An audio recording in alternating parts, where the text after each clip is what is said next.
Welcome. I'm going to do my first video essay. It's on deck building from 2007 to 2017. And just real quick, what I consider deck builder to be a deck building game is a game that primarily focuses on improving a deck, starting with a starting deck and improving it over time. And a lot of the games on this list may not do that, but they have elements of that. So to start, 2007, I had the Starcraft board game. What's interesting about this game is it does have a starting deck, and when you build buildings to upgrade your units, then the cards do get added to your combat deck that you start with. You start with just the base units in your deck. In 2008, we have Dominion.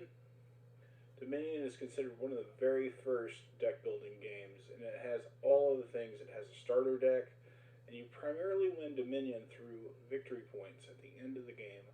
And you start in your deck, you start with victory point cards in the deck. You can buy victory point cards later if you so choose, but that's part of Dominion.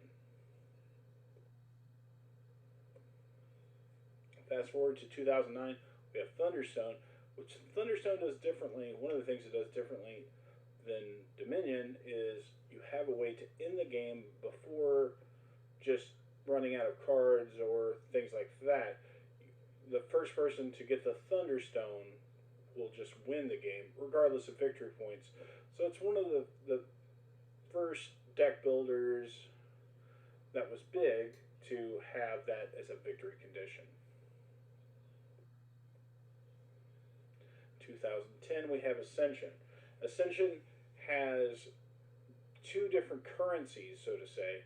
It's two different ways to gain cards, or two different ways to gain victory points. It has fight and buy. It also has the ability to just fight cultists, which are just standard enemies that you can just beat always.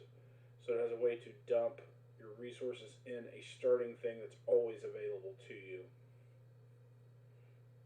It also has a main deck with a main area where cards can be bought by anyone. Rather than in Dominion, you have separate decks that everyone can buy from, but you set up separate decks. They're not randomly put together and then splayed out in a lineup. I think it's one of the bigger changes here in 2010. 2011, we have the heavy Euro Mage Knight that has some deck building elements, and we also have Sentinels of the Multiverse.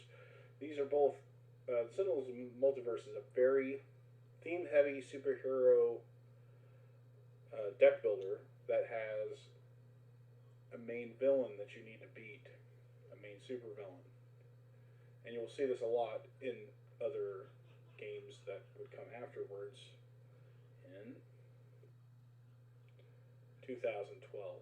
You have DC Deck Builder and Marvel Legendary, and I think these games do two different. These are very popular games. I play DC regularly, and I play Legendary once in a while. I think DC works better as a competitive game, and Legendary works better as a cooperative game. In both games, you're beating supervillain stack, and they will end the game in Legendary. In both games, once you beat the supervillain stack. What's different is Legendary has two different lineups. So where Ascension just has one major lineup and DC just has one major lineup, Legendary has two separate lineups, one that you can buy from and one that you can fight. So it has two separate resources, where DC just has power.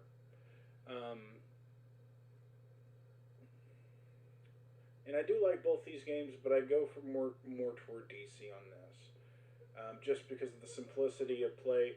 But Legendary does have its merits, and I do like it. 2013 has City of Remnants, which it combines deck building, bidding, and other elements. It has asymmetrical gameplay with the factions having different abilities, and it has different starting cards.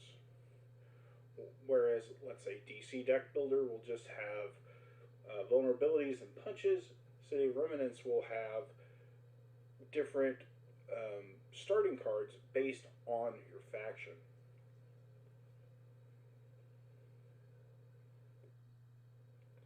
Twenty 2014 has two games I'm going to mention here.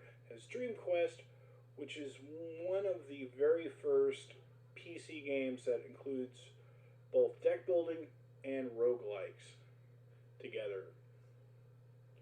It has very poor artwork, just stick figure artwork. Nothing to mention there, but the gameplay has led to other developments in games later, especially on the PC and on Steam. Star Realms is a very simple deck builder set in space, but it was very popular at this time as well.